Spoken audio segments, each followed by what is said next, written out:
"Get in, let me take you home." Single mom helps an old man walk in the rain. The next day, his heiress son came. The rain was coming down in sheets, slapping hard against the windshield like a warning. Streetlights blurred in the downpour as Lila Thompson squinted through the streaked glass. Her old sedan groaned with every turn, windshield wipers squealing as they struggled to keep up. The hour was late, almost midnight, and the silence in the car was broken only by the rhythmic breathing of her 5-year-old daughter, Maya, curled up in the back seat in her pink dress, asleep with her small shoes dangling off the edge of the seat. Lila's blonde hair was pulled back into a low, tired knot. Her waitress uniform still smelled faintly of grease and coffee. She was exhausted, her back aching from another long shift at the all-night diner. All she wanted was to get home, dry off, and sleep for a few hours before the next day started all over again. Then she saw him. At the edge of the sidewalk, barely visible in the downpour, an elderly man stood hunched under the weight of the storm. He had no umbrella, no raincoat, just a soaked wool blazer clinging to his thin frame. One hand gripped a lamppost for balance, and the other trembled as he looked down at a phone, clearly dead or without service. Lila's foot eased off the gas. She hesitated. This part of town was quiet, but not unfamiliar. Still, helping strangers in the middle of the night was something the world had taught her to be careful about. Her hands tightened around the steering wheel. But then she saw his shoulders shake, not from the cold, though he was clearly freezing, but from fatigue, maybe even fear. Lila sighed softly and pulled the car over. She rolled down the passenger window halfway. Cold rain blew in immediately. "You okay out here?" she called out. The man turned slowly, blinking through the water dripping from his brow. His voice was hoarse but calm. I got turned around. My phone died. I thought I could make it, but I am not as young as I used to be." Lila studied him. His clothes were soaked through, shoes covered in mud, but there was something dignified in the way he held himself. Not just old, but gentle, lost. She leaned over, unlocked the door, and gave a small nod. "Get in," she said quietly. "Let me take you home." He hesitated for just a moment. Then, with a slight nod of thanks, he opened the door and lowered himself into the seat. Rainwater pooled on the floor mat beneath him. Lila turned the heater up, though she knew it barely worked. The silence between them was broken only by the sound of the storm until the man spoke again, his voice a little clearer now. "You did not have to stop," he said. "I know," Lila replied, keeping her eyes on the road. "But I could not just drive past someone's grandpa melting in the rain." That earned a faint chuckle. "Walter," he said after a pause. "My name is Walter." "Lila," she responded. "And the sleeping beauty in the back is Maya." Walter turned slightly, smiling at the little girl curled up peacefully. "She reminds me of someone, long ago." They drove in silence for a few blocks before Lila asked for his address. When he gave it, her eyes widened slightly. It was in one of the most affluent neighborhoods on the edge of town. Still, she said nothing. As they approached the gated street, she followed his quiet directions until they reached a large brick home nestled behind trimmed hedges and glowing porch lights. The rain had not let up. Lila parked and glanced at the walkway. A wide puddle had formed just in front of the steps. Walter made a move to open the door. "Wait," Lila said gently. She stepped out first, dashed around the car, and opened his door for him. Then she carefully led him around the puddle, her hand under his arm to steady him. She walked him up to the front door and did not leave until she saw the lights turn on inside. Walter turned to her before stepping in. His eyes, though weary, were kind. "You never asked who I was," he said softly. Lila shrugged. Did not seem important. He smiled, deeply moved. She nodded once, then turned and walked back to her car, rain soaking her hair, the faint glow of his porch light behind her. It had been a long night, but for the first time in a while, Lila felt like she had done something right. The morning came far too soon. After getting home close to 2 a.m., Lila had only managed a few hours of restless sleep. Her bones still ached from the long shift, and the storm still echoed faintly in her ears. The soft snores of Maya in the next room were the only comforting sound as she shuffled around her small apartment, half awake. By 6:45, she was out the door again, clutching Maya's tiny hand and a pink umbrella. Maya, in her signature pink dress and matching backpack, gave her mom a sleepy smile as they walked through puddles toward the local daycare. Lila kissed her forehead, lingered a little longer than usual at the door, and then sprinted back to her car. She was already late. The diner where she worked stood on a busy corner of town, small, greasy, always a little too loud. Lila had worked there for 4 years. She knew the menu by heart, could refill coffee without looking, and had smiled through sore feet more days than she could count. She burst through the back door of the kitchen, wet hair plastered to her forehead, her uniform still damp from yesterday's storm. Her apron was bunched under one arm as she tied it in a hurry. She was 15 minutes late. "Carter!" The manager's voice snapped like a whip across the kitchen. Lila froze. Steve Simmons, the manager, was standing by the counter, arms folded tightly across his chest. His eyes were already narrowed.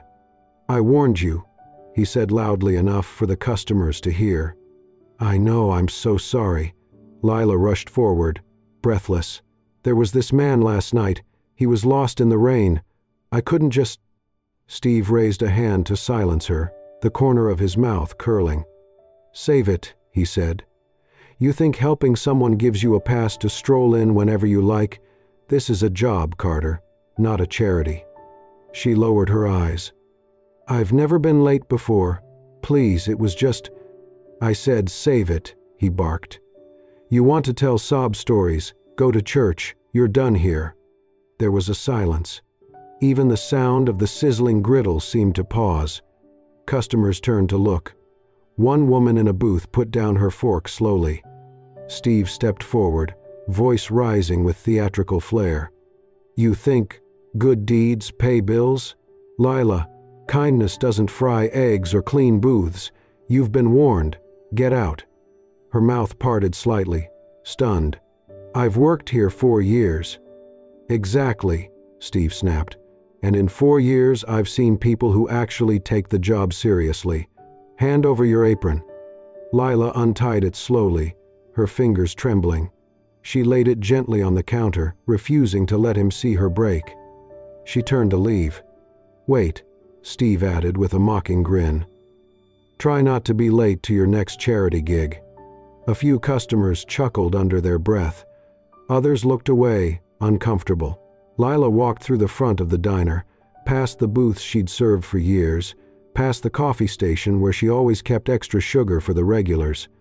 She did not notice the older man sitting alone in the far corner booth, watching quietly behind silver-rimmed glasses.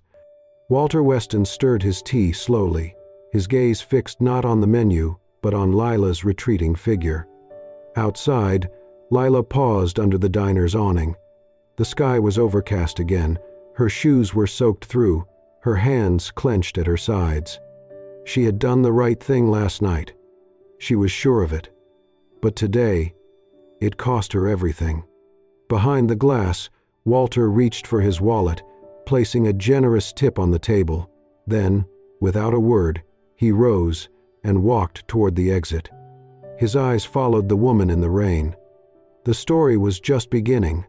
It was nearly noon when the knock came. Lila stood at the sink, rinsing a spoon, still dressed in her faded jeans and a loose gray t-shirt.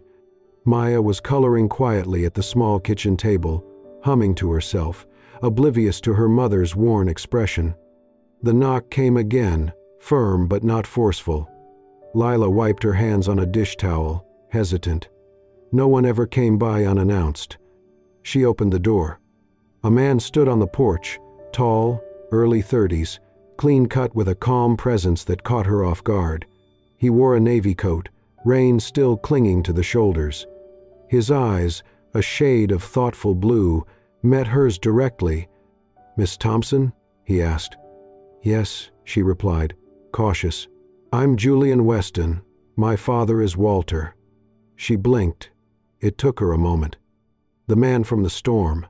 He gave a slight smile. "That's the one."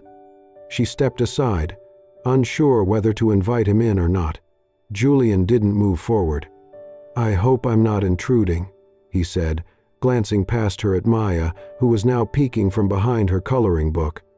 "I just wanted to say thank you. My father told me everything. What you did for him, it meant more than I can explain." "I really didn't do much," Lila said quietly. "Just gave him a ride." Julian shook his head. "You saw someone struggling and helped without asking anything in return. That's rare." She folded her arms slightly. "Is he okay?" "He is now," Julian nodded. "But he's had a rough few months. He recently came home from a hospital stay and, truthfully, he's been quieter than usual, more distant." He took a breath before continuing. "He asked me to come find you, said he wanted to invite you and your daughter for lunch, and he hoped you might consider working with us, just part-time." Lila raised an eyebrow. "Doing what?" "Nothing medical," Julian quickly clarified. "He doesn't want a nurse. He wants someone kind, someone who'll sit with him, help with tea, maybe read to him, remind him to take his medication. Light things. He says being around you made him feel human again." Lila hesitated, glancing at Maya, then back at Julian. "I appreciate it, but I don't have the credentials for something like that." Julian's voice softened. "You don't need a degree to make someone feel cared for." There was a silence, broken only by the soft scratching of Maya's crayons. "I'd pay you properly," Julian added. "Flexible schedule, 3 afternoons a week, if that works for you." Lila looked down at her bare feet, then up again. She had just lost her job. Rent was due next week. Groceries were already getting tight. But it wasn't just the money. There was something sincere in Julian's voice, something grounded, no pity, no agenda, just a quiet offering of a different path. She nodded slowly. 3 days a week. I can try." Julian smiled, relieved. "Thank you. He'll be thrilled." From the kitchen, Maya's small voice piped up, "Can I come too?" Lila laughed under her breath. "I think we'll have to ask Mr. Walter." Julian glanced at Maya, then back to Lila, and said warmly, "I think he already has his answer." He handed Lila a small folded note, an invitation written in Walter's handwriting, elegant and old-fashioned. She held it gently, her heart unexpectedly full. As Julian stepped off the porch, he turned once more. "You gave him something he hadn't felt in a long time," he said. "Hope." Lila closed the door behind her and looked down at the note in her hand. For the first time in days, she smiled. It was a quiet Saturday afternoon when Lila and Maya arrived at the Weston estate for their first visit as more than just guests. The large, ivy-covered home stood tall and elegant, but not intimidating in the way Lila had feared. The front door opened before she could knock. Walter greeted them with a warm smile, dressed in a cozy cardigan and soft slippers. "You came," he said simply, as if he had doubted it until this very moment. Julian stood behind him, his sleeves rolled up, a dish towel over his shoulder. The faint scent of rosemary and baked bread drifted from the kitchen. "I cooked," he said, almost awkwardly. Walter chuckled. "By cooked, he means he supervised the oven." Julian smiled faintly, then stepped aside and gestured. "Come in." The dining room was simple, not lavish, just a long oak table with 4 place settings, fresh flowers in a mason jar at the center. Maya climbed into her chair without hesitation, legs swinging. Julian, without a word, pulled out the chair for Lila, then gently placed a small piece of roasted chicken on Maya's plate, adding a spoonful of mashed potatoes. Lila noticed the quiet attentiveness, how he checked the temperature of the food before offering it to the child, how he poured water for everyone before serving himself. Walter watched them from across the table, eyes misting slightly. Midway through the meal, he reached across the table, placing his hand gently on Lila's. "You reminded me who I was, before the money," he said. Lila blinked, unsure what to say. Then quietly, she answered, "Sometimes all you can offer is a ride home, but it might be everything to someone." After dinner, while Maya drew pictures at the coffee table, Lila followed Walter into his study. The job began simply. She read aloud from his favorite book of short stories. Later, she helped him fold some linens, made a pot of chamomile tea, and sat beside him in the sunroom while he talked about his late wife, about raising Julian alone, about the long pauses of loneliness wealth could not fill. He listened, too, about Maya's fear of thunder, Lila's love of gardening, the nights she used to sing quietly just to calm herself. Julian returned each evening just as the sun dipped. He never interrupted, only nodded to Lila, catching her eye with a soft, silent question. How was today? She always gave a small smile in return. One evening, he passed by the open door of the study and stopped. Inside, Lila and Walter were laughing, really laughing, over a ridiculous story from Walter's youth involving a stolen canoe, a lost pair of trousers, and a furious swan. Julian stood in the hallway for a moment, unnoticed, listening. His father hadn't laughed like that in years. He turned away quietly, not wanting to disturb the peace. Maya came more often after school. She brought drawings, little pink cupcakes from the corner bakery, and endless questions for Walter, who answered each one with the patience of a grandfather. The house, once quiet and cool, had taken on a different rhythm. The scent of tea mingled with the scent of crayons. There were blankets tossed on chairs and tiny shoes near the back door. And in the stillness between their visits, Julian found himself missing the sound of Lila's voice reading from the armchair. He found himself waiting for the bell at the gate, wondering what color dress Maya might wear next, or what new joke Walter would laugh at that day. Something had changed in the air. Not all at once, but gently, steadily. And for the first time in a long time, the Weston house no longer felt like a museum of memories. It felt like a home. It was a bright Saturday afternoon when Lila and Maya arrived at the Weston estate again, this time not for work, but as guests. Julian had invited them over for a light weekend meal. Just something casual, he had said. But the way the table in the sunroom was set, fresh flowers, cloth napkins, and warm scones waiting under a linen cover, told Lila he had thought about this carefully. Julian greeted them at the door, sleeves rolled up, apron dusted with flour. "Perfect timing," he said with a soft smile. "The lemonade's still cold." Maya twirled in her pink dress, the sunlight catching in her curls. She skipped inside as if she belonged there. Walter sat in his usual chair by the window, beaming as she ran into his arms.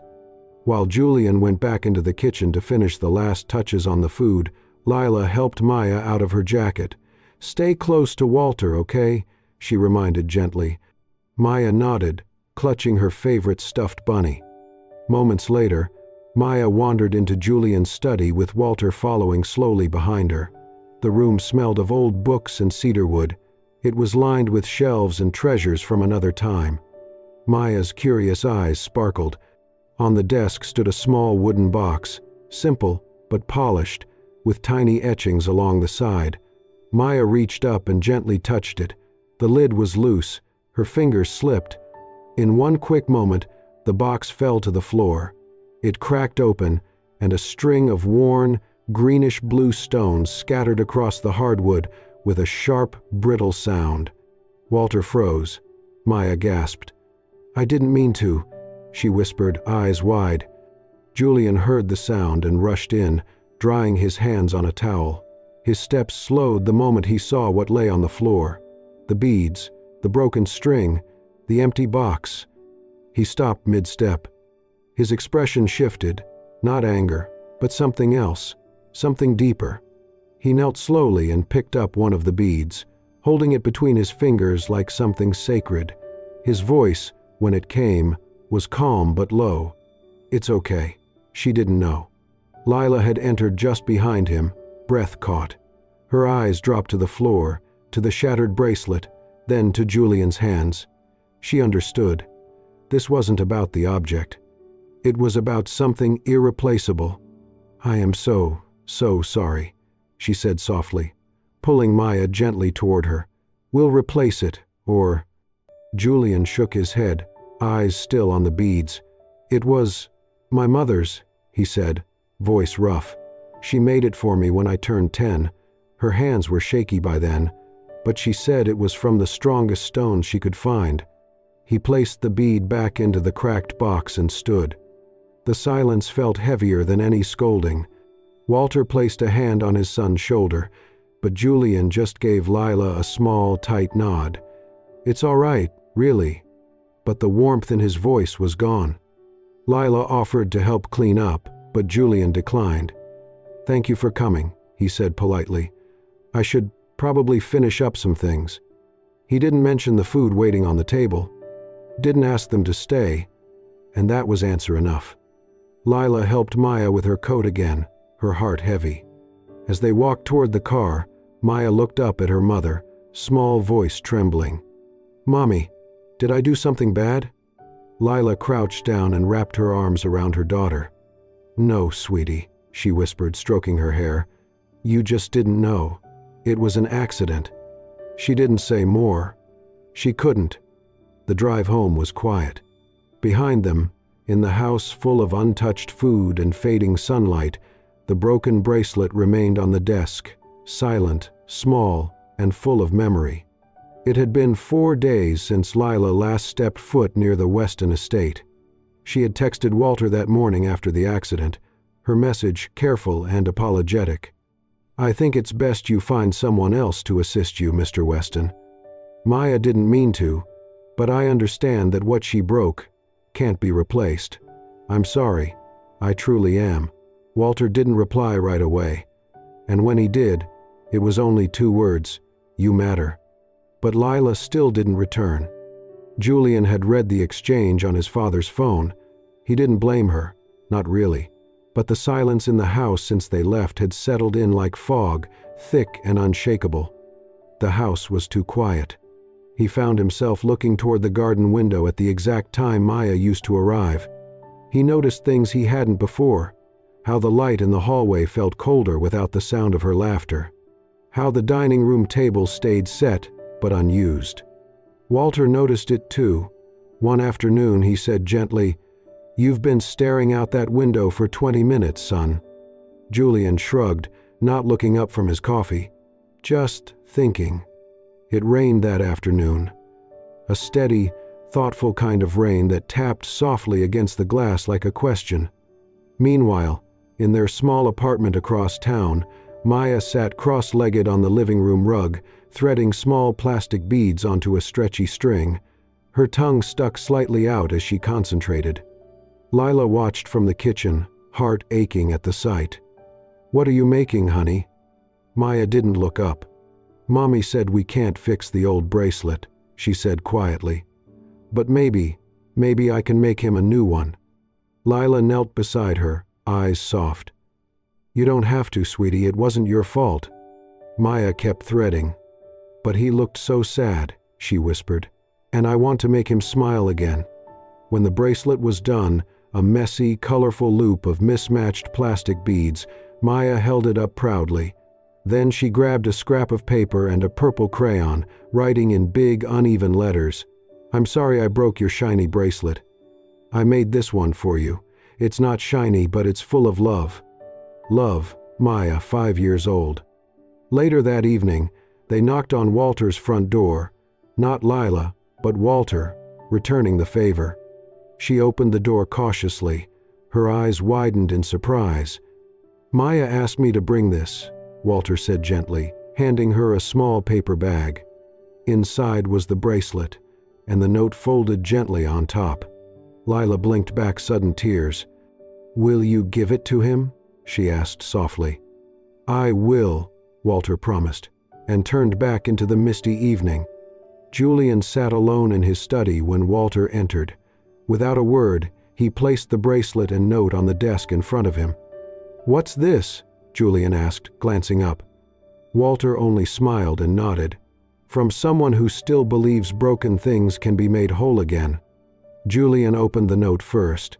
The handwriting was wobbly, the lines uneven, but he read every word slowly. By the time he reached "It's full of love," his hands trembled slightly. Then he looked at the bracelet, colorful, plastic, imperfect, and perfect. He sat back in his chair, the bracelet cradled in his hand like something sacred. A single tear slid down his cheek before he could stop it. The grief that had lived quietly in him for years shifted. For the first time, he wasn't crying because he missed his mother. He was crying because love, pure, undeserved love, had walked into his life again, through a child who did not owe him anything. It was dark when he arrived at Leela's apartment. The hallway smelled faintly of old paint and rain. She opened the door, surprised. "Julian?" He didn't wait. He gently took her hand. "I was angry," he said. "Not at Maya, not even really at the bracelet." He looked her in the eyes. "It was important. But people are more important." She didn't speak. "I missed you," he added. "Both of you." A small pair of feet padded softly down the hall. Maya peeked from behind her mother, eyes wide and hopeful. Julian crouched to her level, pulled something from his pocket, and held up her plastic bracelet. "I am wearing it tomorrow," he said, smiling, "and every day after that." Maya grinned and threw her arms around him. Lila couldn't help it. She cried. This time, it was not from guilt, not from fear. It was from the feeling that maybe, just maybe, they were already home. The rain returned on a Sunday afternoon, soft, steady, and warm like a memory. It tapped gently on the wide windows of the Weston estate as gray skies cast a cozy glow over the home that, not long ago, had felt far too big for its silence. Now it was full again. In the backyard, damp but not muddy, Julian, Lila, and Maya sat on a picnic blanket, looking up at the clouds through the gentle drizzle. Walter watched from the patio, a book resting on his lap, his eyes lingering on the scene before him more than the pages. Julian leaned back, one arm draped behind Lila, his other wrist catching the light, still wearing Maya's homemade plastic bracelet. The bright beads stood out against his button-down shirt and leather watch, but he wore it like something priceless. Maya giggled, pointing upward. "That one looks like a dragon." Julian squinted. I see a bunny with a really long tail." "No," she laughed, falling back into Lila's lap. Walter smiled faintly from his chair. He had not seen his son like this in years. They stayed like that for a while, just being. The kind of moment no one talks over, because it's too good to break. Then Maya sat up and scooted next to Julian. Without a word, she rested her head gently on his shoulder. Julian stilled for a moment. Then he reached over and brushed a strand of hair from her forehead. The rain slowed to a whisper. And then, quietly, Maya asked, "If we stayed here forever, would you be my daddy?" The question dropped like a pebble into still water, soft, but impossible to ignore. Lila froze. She opened her mouth, ready to gently scold her daughter, but the words never came. Julian turned slightly to look at the little girl beside him. Her eyes were wide but not uncertain. She meant it. He smiled, not out of amusement, but from something deeper. He cupped her small cheek with his hand and said softly, "That would be an honor." Lila blinked fast, swallowing the lump in her throat. Maya grinned and hugged him tight. Later that evening, as the sky turned from silver to a muted purple, Julian drove Lila and Maya home. The streets shimmered under the glow of wet streetlights, the car silent but full of something unsaid. When they reached the apartment, Lila opened the door, but Julian didn't let go of the steering wheel just yet. He looked over at her, his voice low. "You know," he said, "you two didn't just walk into our house. You brought it back to life." Lila turned to him, A little breath caught in her chest. "I think we needed each other more than we realized," she whispered. Julian nodded, then looked in the rearview mirror. Maya had already fallen asleep, her head leaning softly to one side. He turned back to Lila. "See you tomorrow?" She smiled. "Wouldn't miss it." As Lila carried Maya up the stairs, Julian watched them disappear behind the apartment door. The rain had stopped, but in his chest, something deeper had just begun to pour, not sadness, hope. The dining room glowed under soft amber lights, laughter rising like music from the long, wooden table. The Weston home, once so still and formal, now echoed with warmth. Friends and family gathered, plates full, glasses raised, stories exchanged between bites and memories. Walter sat at the head of the table, a gentle smile playing on his lips as he looked around, at the joy, the chatter, and most of all, at the woman and child who had turned this house into a home again. Lila sat beside Julian, Maya nestled between them, happily munching on breadsticks. She wore a sparkly clip in her hair, a gift from Walter earlier that evening. Julian, still wearing the rainbow-colored bracelet she had made, looked at her like she was magic. When the meal was nearly finished, Walter gently tapped his glass with a spoon. The room quieted. "I know we usually save toasts for holidays or weddings," he began, voice steady but full of feeling. "But tonight is special, because my son has found something rarer than wealth. He's found a family." Lila's hand paused on her napkin. Maya looked up. Julian lowered his gaze, a faint smile curving his lips. Walter lifted his glass. "To Lila and Maya, for reminding us all what really matters." Everyone raised their glasses. "To Lila and Maya." Lila blinked fast, eyes shimmering. Julian stood up slowly, taking her hand in his. The room fell quiet again. He looked at her, his voice sure and soft. "You walked into our lives during a storm. You helped my father when no one else would. You brought light into a place that had grown dim." Lila's lips parted, her breath caught.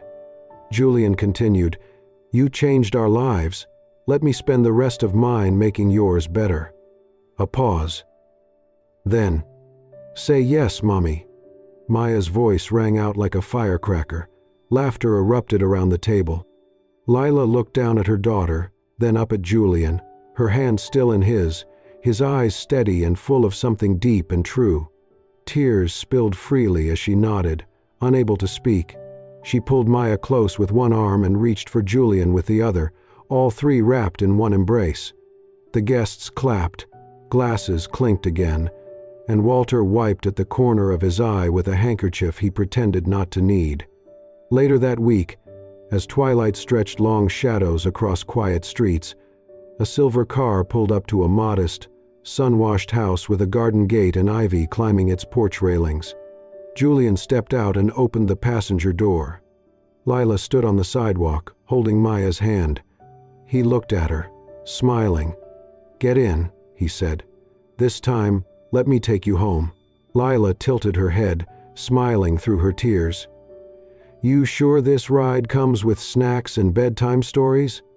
Julian chuckled. "Only if you sit up front."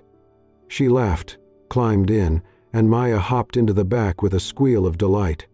The car door closed with a soft thud. The engine hummed as they drove slowly up the winding lane. As the car faded into the driveway, the camera slowly pulled back, wide, gentle.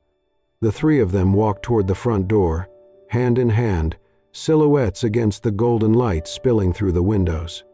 Above them, the clouds parted just enough to let a sliver of sunlight through. The storm had passed, and in its place was something whole. A real home, built not from walls or wood, but from kindness, forgiveness, and love. Thank you for joining us on this heartfelt journey. Sometimes, all it takes is one simple act of kindness, one ride home in the rain, to change the course of a life, or three. If this story touched your heart, if it reminded you of the goodness that still exists in unexpected places, we'd be honored if you'd subscribe to Soul-Stirring Stories. Hit that hype button to show your love and help us share more stories that inspire, heal, and bring people closer together. Until next time, stay kind, stay hopeful, and never underestimate the power of a single, selfless choice.